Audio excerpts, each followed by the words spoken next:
Right, welcome to the last talk of the day. I will try not to overrun, so I won't keep you from what you're doing after this. Yes, I am going to be talking about the Dyalog. It's now a year since we launched our social media strategy. As Morton was asking earlier, and quite a few people put their hands up to say they follow us on Facebook and Twitter. And we also have a LinkedIn channel, so you can follow us on any of those.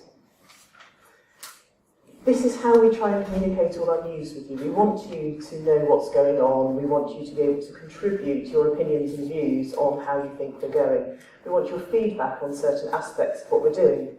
So the main place, of course, to get all of the information about what's going on is on our website. Facebook, LinkedIn and Twitter are the three main social media channels that we use. This presentation will be up online afterwards, so you can get all the links from there. So as well as those three, there's also the video channel that was mentioned earlier today. All the user meeting videos go on there, so all of these ones will be up as well, and all the ones from past years are already up and live. And as well as that, we also have one-off videos. So John Scholes' Game of Life, I think, has nearly 200,000 hits now. That's our winner right now. Morton's Google Talk video is climbing up rapidly, and as he was very proudly telling us, as he has 100% likes to dislikes, he's way ahead of Beyonce. There's a couple of other groups that we contribute posts to rather than have our own group on. So Land of the Ultimates, if any of you follow Complang APL or on LinkedIn rather than the Dyalog page, we also contribute to the APL group on there. So you may see us pop up on there. But these four at the top are our main four. And as well as that, we try to keep you informed in various other ways. So hopefully you are getting the news from us, you are finding out what's going on, and nothing is a surprise when it happens, because we do like to make sure you're all fully aware of things. And that brings me to the blog. Now, when our current website went live just over a year ago and the whole social media started, the blog turned from just Morton as a CTO blog to one that all Dyalog developers contribute to, or can contribute to. So everyone in Team Dyalog can write a blog post, and they cover a really wide range of topics. So there are blog posts on the Dialbot, which many of you would have seen, attempting to dance last year or the year before, or racing and that sort of thing. There are very technical posts explaining exactly how certain operators can work. There are humorous posts, there's travelogue posts, there's a whole range, and every person in Team Dyalog has a different style. Because everyone has a different style, you might not be interested in all of those different categories. You might want to filter it and only look at posts by a particular author, or only look at posts on a particular topic. And that is very easy to do, and I will show you that now. If you go to the Meet Team Dyalog page, which is under About Us, Meet Team Dyalog, there's a little bit about each one of us. If anyone has contributed to the blog, it will have a little blog icon by them. Clicking on that icon will bring up all of that person's posts. So that immediately filters it that way, which is really rather nice. So if you know that a person has posted something, you want to see what else they've gone for, that's the way to do it. Where we really want your input is commenting on these blog posts. We provide this whole range of stuff, but we don't know if it interests you. There's no point in us posting lots and lots of information on this particular user command if everyone wants to know about a different user command. So feedback to us. There are comments on there, but they're very few and far between. It would be nice to have more user involvement to know which topics people are most interested in. And anyone who has read the programme will know that I've now been very lazy, and I'm offloading my presentation onto 3 other people. So 3 of the blog posts that we have had in the last few months that have attracted some feedback and comments, but the authors have kindly agreed that they will just run through quickly, and you are then have another opportunity to ask questions and feedback on. So first of all, John Scholes will talk to you for a few minutes on his name colouring for dfns post. Then Richard will discuss his zero-length regular expressions post. And then Roger going into a little bit more about magic functions. So I am now going to have half an hour off in my own presentation and hand over first of all to John Scholes. So here is his post from May. Hopefully you had a chance to read it already, but if not, I think John will take you through it and then talk to you a little bit about it. I'm John Scholes. When I was invited to contribute to the blog system, it was a kind of new. First of all, I was very sceptical and an old guy. I don't do FaceTube or whatever you kids do these days. So I kicked and screamed a bit, but I was encouraged to persevere. And I couldn't figure out what a blog was. I mean, my kids talk at blog about what they had for breakfast, or that didn't really interest me. So for me, I realised that I've been blogging for years in the dfns workspace. If a little silly idea occurs to me in the middle of the night, I write a dfn and I write the notes and then I tinker with it. And so that's been a way I've had of expressing myself for many years. And then I realised that the blogging, there are different ways of expressing. Is this microphone working? Am I holding it right? Yeah, okay. And it occurs to me, visible to me, there may be more ways. The main ways I have of communicating with our users, with you folk, are, and I put these in your, one is the forum, the dialogue forum. The next is the blog now. The next is the dfns workspace. And another way is stuff that gets implemented in the interpreter, like there's a new operator or something. And it occurs to me these have different levels of permanence. And it seems to me that the forum, for me, is just putting a little suggestion in, anybody interested in this, but not filling out too much detail. Skipping the blog for a minute, if I put something in the dfns, I tend to research a project, an area that interests me. I read a lot of Wikipedia, I get into it, I try and understand it, I write a function, I do extensive notes and tests, but it's not very interactive, it's kind of there. And sometimes, often people will say, yeah, but you know, there's a better way of writing this expression, or you spelt this wrong. But typically it's a one-way traffic if I write it in the dfn.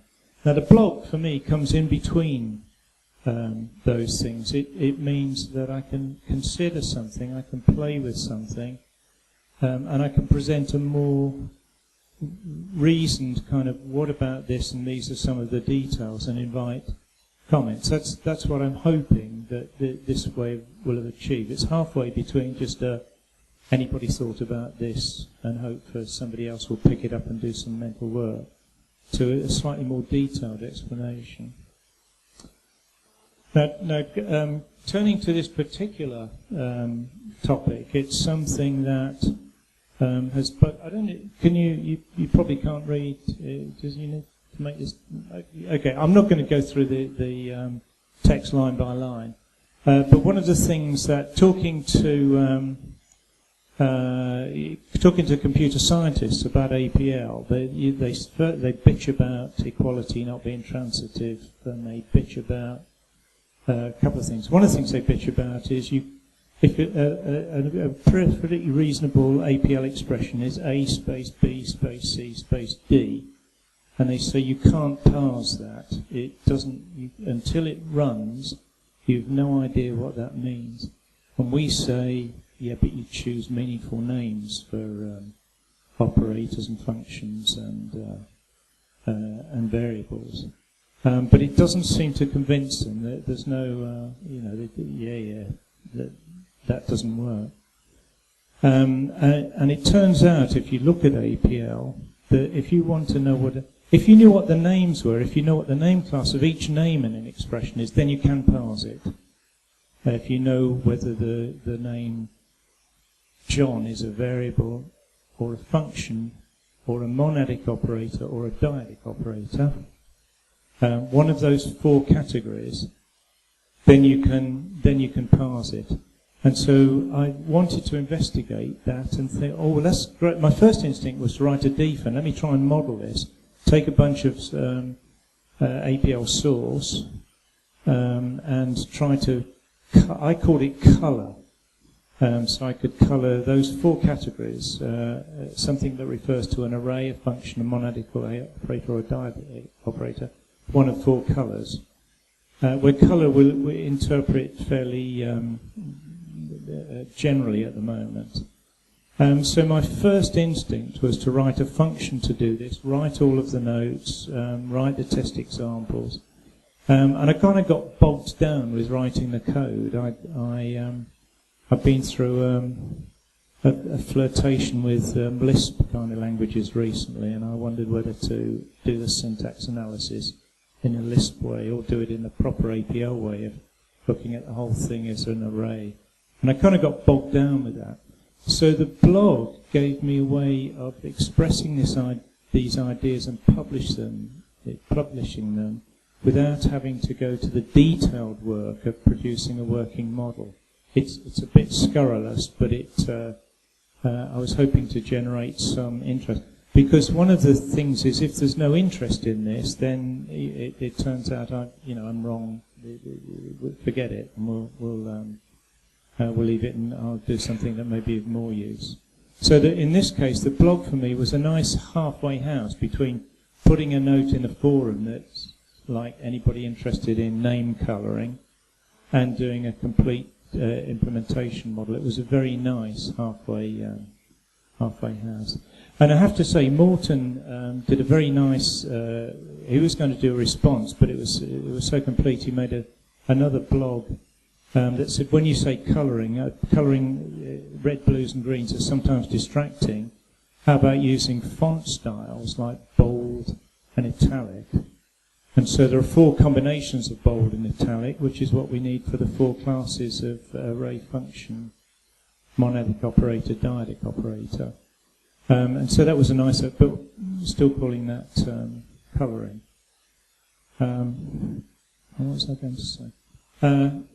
So this was an example of a blog, and there were some people who were kind enough to respond to it. I think one of the messages Fiona was trying to get over is, please feel free, don't feel embarrassed, just put a comment. If you see one of our blogs, it's kind of, everybody's on the same side here. It's good to just chip in your idea. Nobody's going to say it's not a good idea. So we encourage, if people write blogs, to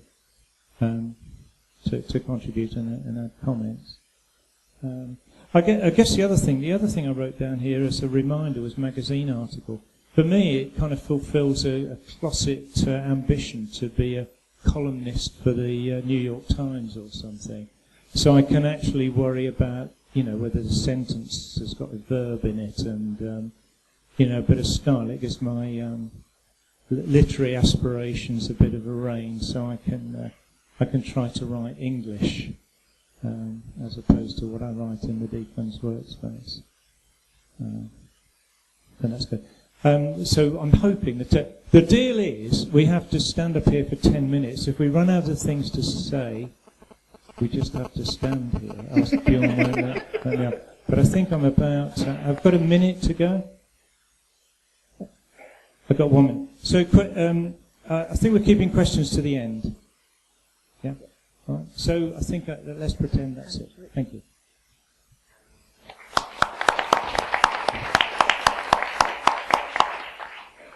Okay. Yeah. I'm going to talk about the subject that led to the blog, but not directly the blog itself, otherwise you won't go away and read it if you haven't done already. In Dialog, we occasionally get these long conversations going on by email where everybody's discussing some fine point or other, and when they become interesting, Fiona always starts hassling us, "Oh, write a blog about that, that sounds interesting for everybody." And that's what happened in this case. I don't know how many people use the search and replace operators. For those who don't, I will explain what that bit of code is where the cursor is. It's saying, well, quad S is search. The left argument is a regular expression for the thing that you are looking for, where \d in this case means a digit, star means 0 or more occurrences thereof. On the right, what we want to know about the matches to that pattern that we specified are the position and the length of within the text we give it. And in this case, the text that we're giving it is the alphanumeric character vector 321.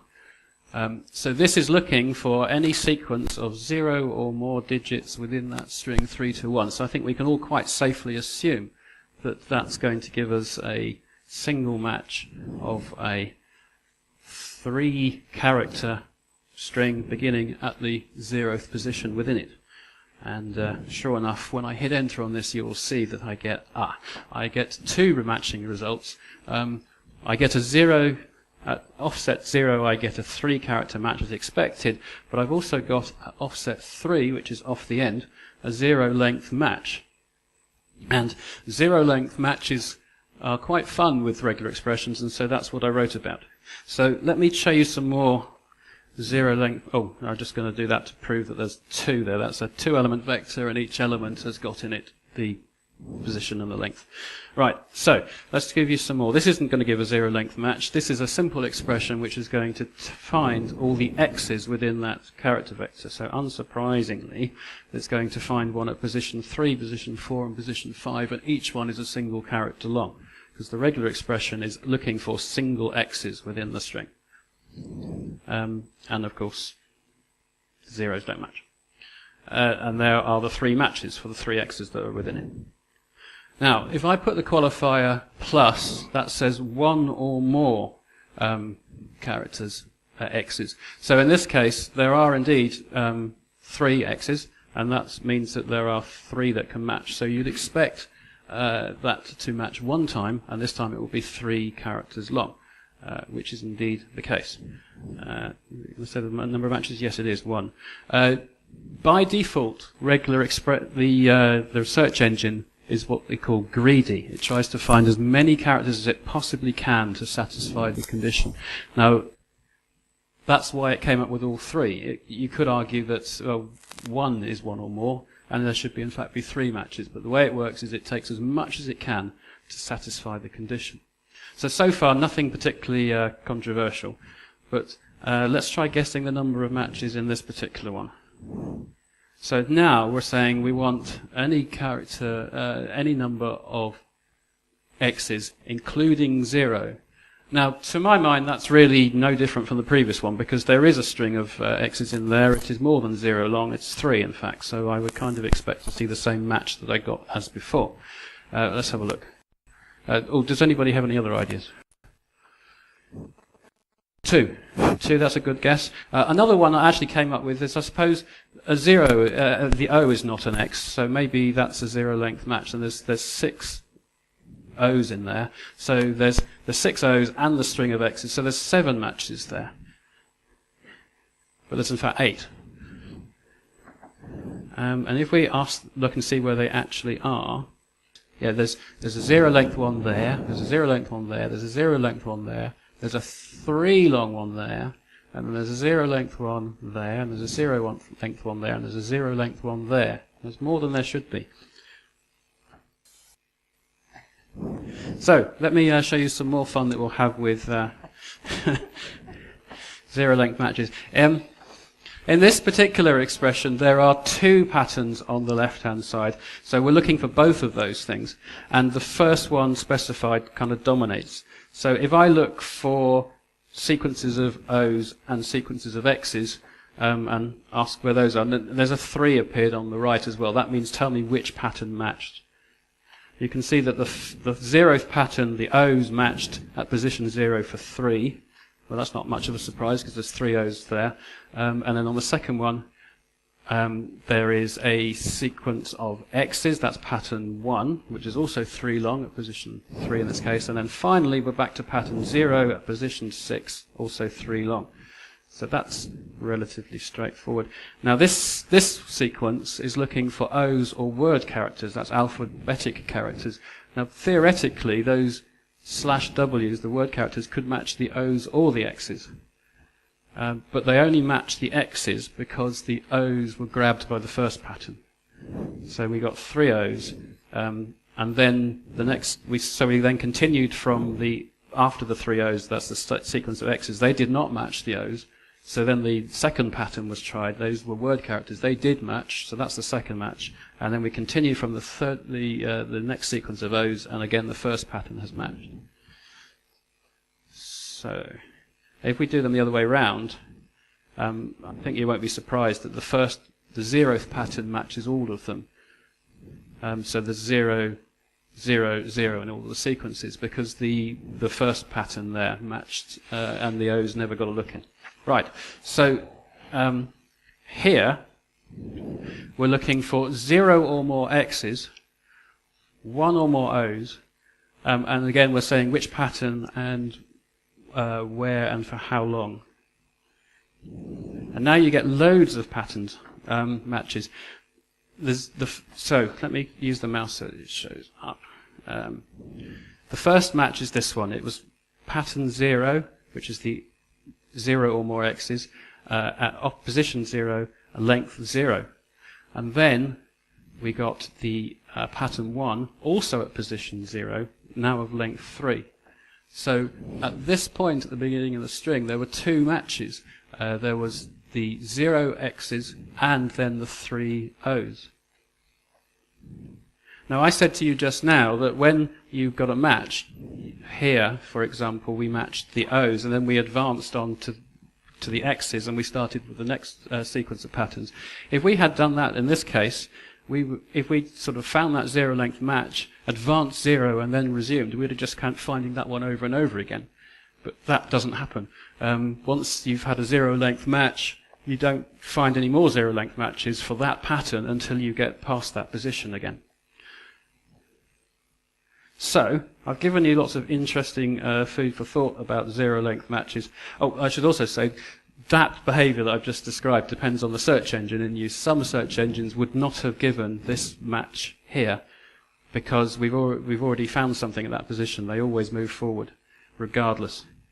So that was the original one, where we see we've got 3, 2, 1 matched, and then we got this 0 length one at the end. Now, it's possible that I've shown you enough examples where you might think that's now sane, but if you don't, then I did explain it in the blog, and I encourage you to go off and read it. I'll take questions at the end. Okay. I didn't know that there was a deal about speaking for 10 minutes, so I'm going to speak what I have to say and then get off. So this, in the earlier talk, I listed 4 implementation techniques, and of the 4, I'm most enthusiastic about magic functions. I think it's extremely promising for future improvements to the interpreter. And this blog entry explains and justifies why I'm so enthusiastic about magic functions. If anything, in preparing the talk that I did earlier, I've become even more enthusiastic about magic functions. If you remember the last slide, it compared the primitive plus dot times against a magic function, or a dfun actually, which could easily be a magic function. And the primitive plus dot times is only 8 times faster than the magic function. Now, I sweated blood on that plus dot time. It had lots of C code, and Jay has shown you with the Blue Mountain that the later Visual Studio compilers are able to vectorize the code. So with the vector assist and with the lots of handwork with coding in C, it's only 8 times faster than the magic function. So, and the line of APL code, the magic function is beautiful. So, I urge you to read the blog, comment on it, give us feedback. Okay, thank you.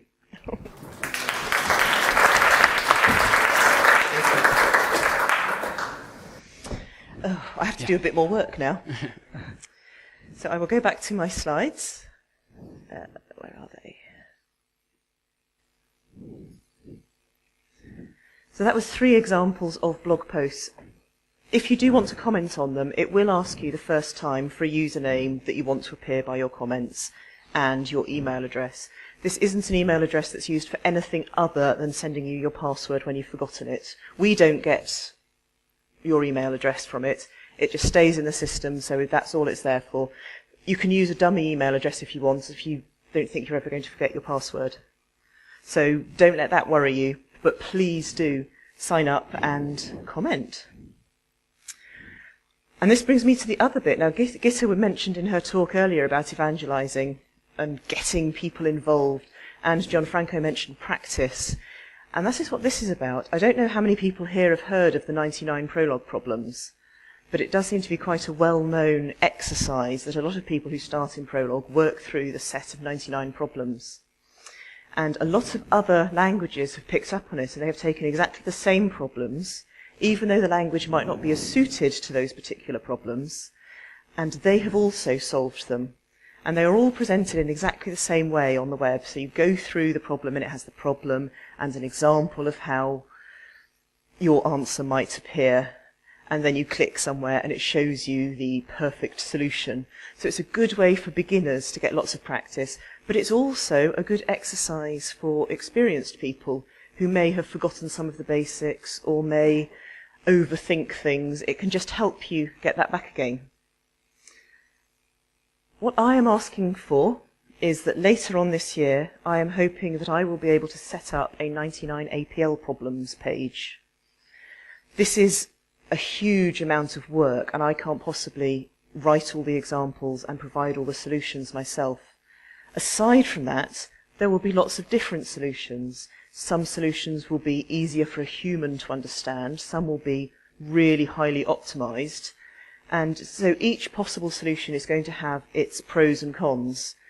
And I'm going to be asking the community as a whole if they can send me their suggestions, their possible solutions, and why they think that one is a good one. So be warned that later this year, you may well get an email, or our social media will be asking for contributions to this. And it's not just something that could help us, but it can help bring the next generation of APLers into it. Coders in general, and I do include myself in this, although I'm very out of practice at coding, but when there's a challenge like this put down, it's quite hard to resist it.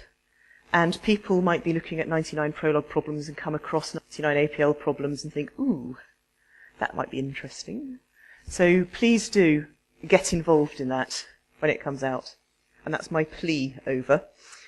What I'm going to do now is ask my 3 co-presenters who took the bulk of the work from me to come back up here, and we will take any questions on any of the topics that they covered or anything that I have mentioned. Hi, there's questions for Fiona. I haven't looked at 99 prologue problems or 99 anything else problems, but is it usually presented as a finished product before you release it to the world to look at, or are they typically with 99 works in progress?